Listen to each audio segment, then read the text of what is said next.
এই মিয়া, দেখেন না আপনার ইনার লুকিং গ্লাস নাই? হ্যাঁ, হেলমেটটা। আন্দোলন হচ্ছে এই কারণে, যার কারণে ট্রিপ কমায় দেওয়া হয়েছে। আসসালামু আলাইকুম everyone, welcome to my YouTube channel and Facebook page Moto Mistri. আপনাদের সকলকে স্বাগতম সম্পূর্ণ নতুন আরেকটা রাইড শেয়ারিং ভিডিওতে। আর এই যে একটু আগে যে জিনিসটা দেখলেন না রাস্তায়, হচ্ছে এই ধরনের কুকুর বিড়াল থেকে একটু সাবধানে থাকবেন, হ্যাঁ, কারণ এদের গায়ের উপর কিন্তু চাকাগুলো ওঠে না, স্লিপ খায়। এটা আপনারা সকলেই জানেন, তবু একটু রিমাইন্ডার দিয়ে দিয়ে আর কি। কারণ এই সব কুকুর বিড়ালের জন্য কিন্তু অনেক বেশি পরিমাণে অ্যাক্সিডেন্ট হয় আমাদের দেশে, হ্যাঁ। তো যাই হোক, আমরা যেখানে ছিলাম, আমরা আজকেও হলো রাইড শেয়ারের উদ্দেশ্যে বের হয়েছি। ঘড়ির কাঁটার সময় এখন সকাল 7:52। সো দেখা যাক আমরা আজকে আমাদের প্রথম ট্রিপ কখন পাই এবং সারাদিনে কত টাকা ইনকাম হয়, সমস্ত কিছুর ডিটেলস বরাবরের মতো শেয়ার করব আপনাদের সাথে।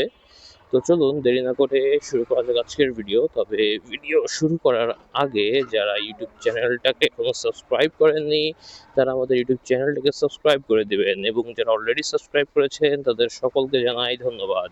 এবং যারা ফেসবুক পেজ থেকে ভিডিওটা দেখছেন তারা অবশ্যই ফেসবুক পেজটাকে ফলো করে দেবেন, এবং যারা অলরেডি ফলো করেছেন তাদের সকলকে প্রাণ ঢালা শুভেচ্ছা ও অভিনন্দন। সো চলুন এখন আর দেরি না করি, শুরু করা যাক আজকের ভিডিও।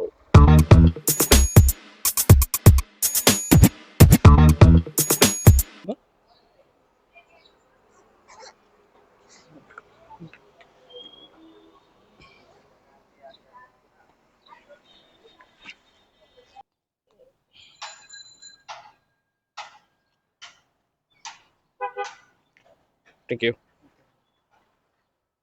আলহামদুলিল্লাহ কমপ্লিট করলাম আজকের দিনের প্রথম ট্রিপটা নিয়ে আসলাম হচ্ছে উত্তরা থেকে, আসলাম হলো বসুন্ধরা। দূরত্ব ছিল আর কি 8.27 কিলো, ভাড়া এসেছে 149 টাকা বরাবর, মানে 150 টাকাই আর কি। অনেকক্ষণ যাবত ট্রিপ পাচ্ছিলাম না, যার কারণে ট্রিপটা নিয়ে আসলাম। আর পাইলাম এমন ট্রিপ যে একজন হচ্ছে বিদেশি।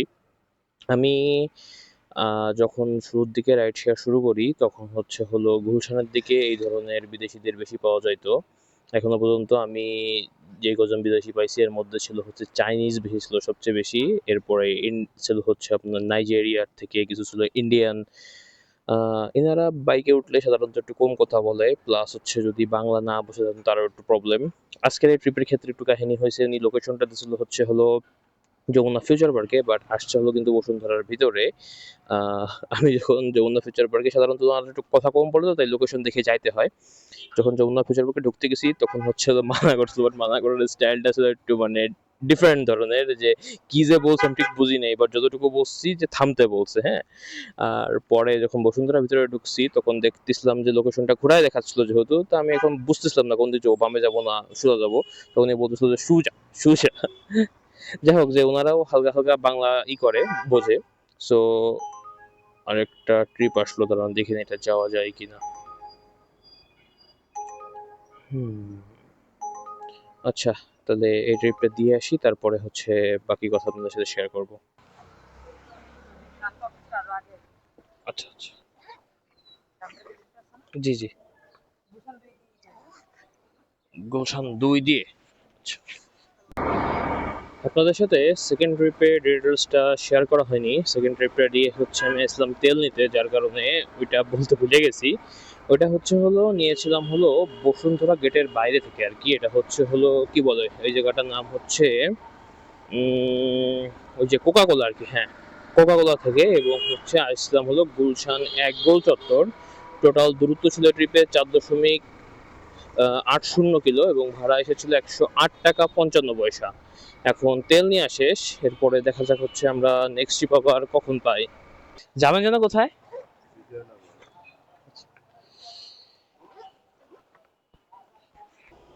121। Thank you. আলহামদুলিল্লাহ কমপ্লিট করলাম আজকের দিনের আরও একটা ট্রিপটা নিয়ে আসলাম বনশ্রী থেকে, আসলাম হলো বিজয়নগর। দূরত্ব 5.72 কিলো, ভাড়া এসেছিল 133 টাকা। যাত্রী ডিসকাউন্ট ছিল 15 টাকা, পাঠায় নেট কমিশন 19 টাকা। সুতরাং এই ট্রিপ থেকে আমার টোটাল আর্নিং 113 টাকা 28 পয়সা। এখন দেখা যাক আমরা নেক্সট ট্রিপ আবার কখন পাই। যাবেন যেন কোথায় ভাই? আচ্ছা, আলহামদুলিল্লাহ কমপ্লিট করলাম আজকের দিনের আরও একটা ট্রিপটা নিয়ে আসলাম হচ্ছে মতিঝিল থেকে।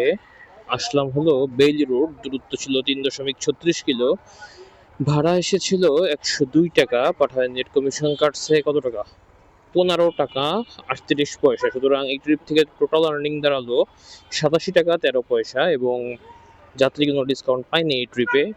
বাট এই ট্রিপটা দিতে মাত্র 3 কিলো 36 মানে মিটার ট্রিপের আপনাদের সময় লাগছে দেখছেন কত, 34 মিনিট 79 সেকেন্ড। কি পরিমাণ জ্যাম হইতে পারে একটা রাস্তা, একটু ভেবে দেখেন আজকে। হুম, যাই হোক, দেখা যাক আমরা নেক্সট ট্রিপ আবার কখন পাই।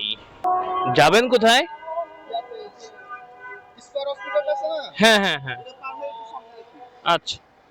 কমপ্লিট করলাম আজকের দিনের আরো একটা ট্রিপটা নিয়েছিলাম হলো শান্তিনগর থেকে আসলাম হলো স্কোয়ার হসপিটাল পান্থপথ, যেটা ওইটা, ঠিক আছে। টোটাল দূরত্ব ছিল 5.96 কিলো, ভাড়া এসেছিল 129 টাকা, যাত্রীর ডিসকাউন্ট যেখান থেকে আবার 33 টাকা, পাঠায় নেট কমিশন কাটছে 12 টাকা 98 পয়সা। সুতরাং এই ট্রিপ থেকে আমার টোটাল আর্নিং দাঁড়ালো 116 টাকা 85 পয়সা। এখন দেখা যাক আমরা নেক্সট ট্রিপ আবার কখন পাই। যাবেন যেন কোথায়? যাবেন যেন কোথায়?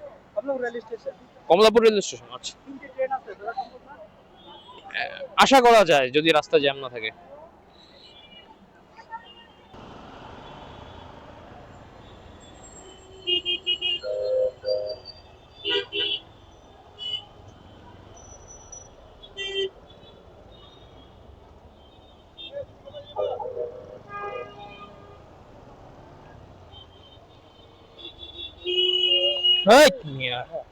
দেখেন না আপনার ইনার লুকিং গ্লাস নাই? একটু আগে যে ফুটেজটা দেখলেন না, যে তাকায় আছে বাম দিকে অথচ চাপছে ডান দিকে। ঢাকা শহরে যারা বাইক চালায় তাদের প্রায় 70% এরকম বাইকার যাদের লুকিং গ্লাসের দিক তাকানোর কোনো মন মানসিকতাই নাই। এরা লুকিং গ্লাস পারলে ভাঁজ করে বাসায় রেখে আসে। এরা না দেখবে লুকিং গ্লাস সাইডে কে আছে না আছে, কোনো কিছু না দেখে ফুসফাস করে ঢুকায় দেয়। এটা তো আজকের একটা ইনসিডেন্ট যেটা আমার ক্যামেরায় অন থাকা অবস্থায় হলো আপনাদের সামনে ধরা পড়ছে। এছাড়া প্রতিদিন এই কাহিনী হয়। এদেরকে যতই বলি যে আপনি কি দেখে চালান না, এরা আরো উল্টো তর্ক করে। এখন এই যে ক্যামেরাটা থাকার কারণে এটা যে শুধু ব্লগিং পারপাস, বিষয়টা কিন্তু এরকম না। এটা একটা সেফটি পারপাস, যে অন্তত এটা প্রমাণ দেখানো যাবে যে আপনি বামে তাকায় থেকে ডানে চাপতেছেন, আপনার লুকিং গ্লাস দেখার কোনো মন মানসিকতাই নাই, আপনি কি বুঝে রাস্তায় বেরোইছেন। অথচ ওরকম হবে নাই কেন? যে দেশের রাস্তাঘাটে বাইক বলেন, গাড়ি বলেন, এমনকি ট্রাক বাস বলেন, যারা চালায়, যাদের লাইসেন্স টাকা দিয়ে পাওয়া যায়, সেই দেশে এই ধরনের ইনসিডেন্ট হবে না কেন? এ তো হবেই, তাই না? সো এই হলো বাংলাদেশের ঢাকা শহরে রাস্তাঘাটে চলাচলের ব্যাপার স্যাপার। সো যারা চালাবেন নিজ দায়িত্বে সাবধানে চালাবেন। আপনি যতই ভালো চালান, যতই প্রো রাইডার হন, যতই সেফটি মেনটেন করে চালান, আরেকজন যে আপনার ঘাড়ের উপরে এসে পড়বে না তার কিন্তু কোনো গ্যারান্টি নাই।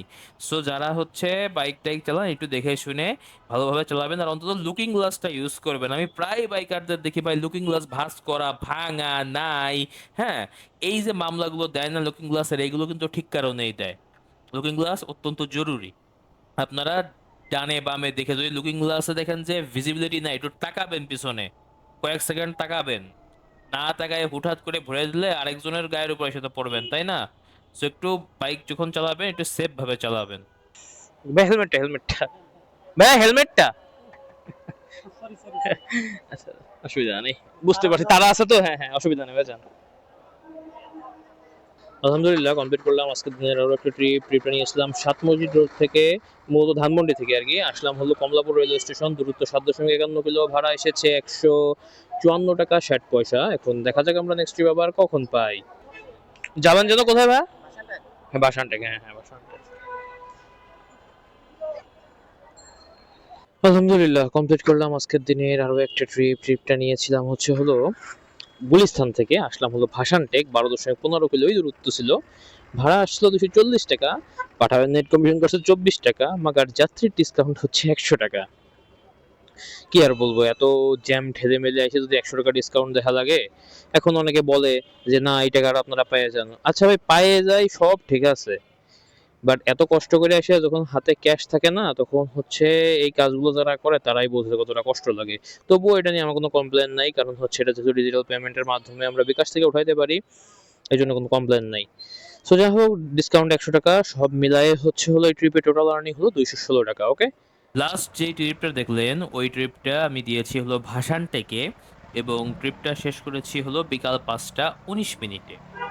আজকের রাইড শেয়ারিং এর যে ইনকাম এটা জানানোর আগে আপনাদের সাথে কিছু ইম্পর্টেন্ট কথা বলি বর্তমান রাইড শেয়ারের বিষয়ে। প্রথমত, আমাকে লাস্ট কয়েকদিন যাবত 5টার পরে উবার বলেন পাঠাও বলেন কোনো ট্রিপই দিচ্ছে না। কারণটা কি আমি নিজেও জানি না। প্রতিদিন সকালবেলা যতটুকু ইনকাম হয় অতটুকুই। বিকালের দিকে যে একটা পিক আওয়ার থাকে অফিস ছুটির ওই টাইমে ভালো ভালো জায়গায় থাকলেও কোনো ট্রিপ কিন্তু আমার ফোনে ঢুকতিছে না। যার কারণেই আমি বলতেছি যে ইদানিং কিন্তু ট্রিপ কম। আজকে প্রায় 2 থেকে আড়াই ঘন্টা যাবত আমি ধানমন্ডি দাঁড়াইছিলাম, এর প্রধান কারণ হচ্ছে বৃষ্টি।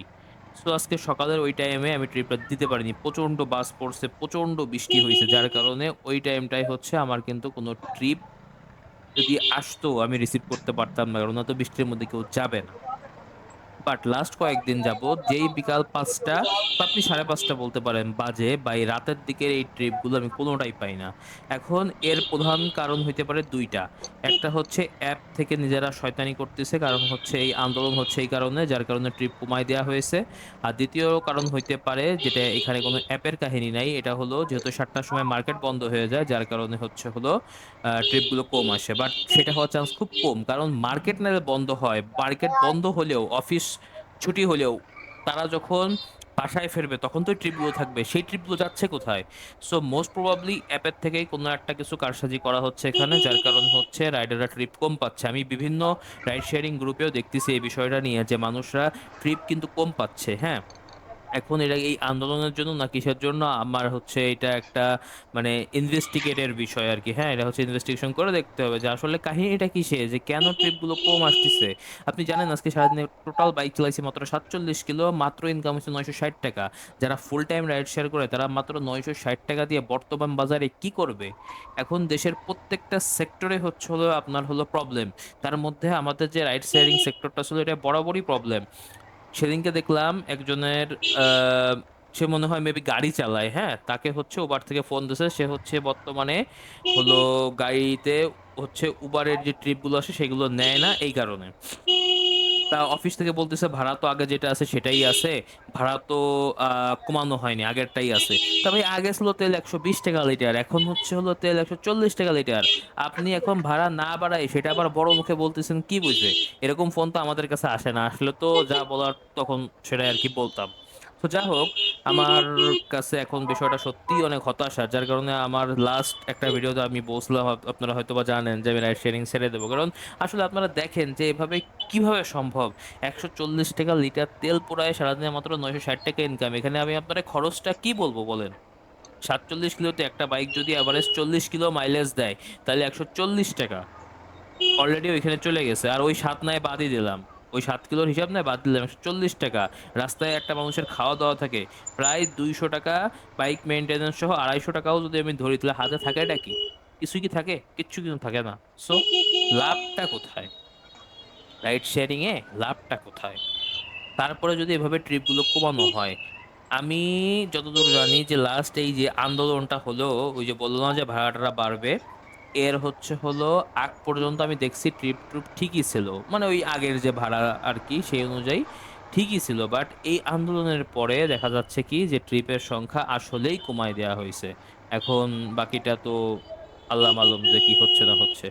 তো যাই হোক, আজকের ভিডিও ডিটেলস সব শেয়ারই করলাম আপনাদের সাথে। এখন ভিডিও থেকে বিদায় নেওয়ার সময় এসে গেছে। যদি ভিডিওটা ভালো লেগে থাকে তাহলে অবশ্যই ভিডিওটা লাইক করে দিবেন, এবং যারা ইউটিউব চ্যানেল থেকে ভিডিও দেখছেন তারা অবশ্যই ইউটিউব চ্যানেলটিকে সাবস্ক্রাইব করে দিবেন, এবং যারা ফেসবুক পেজ থেকে দেখছেন তারা অবশ্যই ফেসবুক পেজটিকে ফলো করে দিবেন, এবং চ্যানেল নতুন হয়ে থাকলে অবশ্যই চ্যানেলটাকে সাবস্ক্রাইব করবেন। ও, এটা তো একবার অলরেডি বললাম।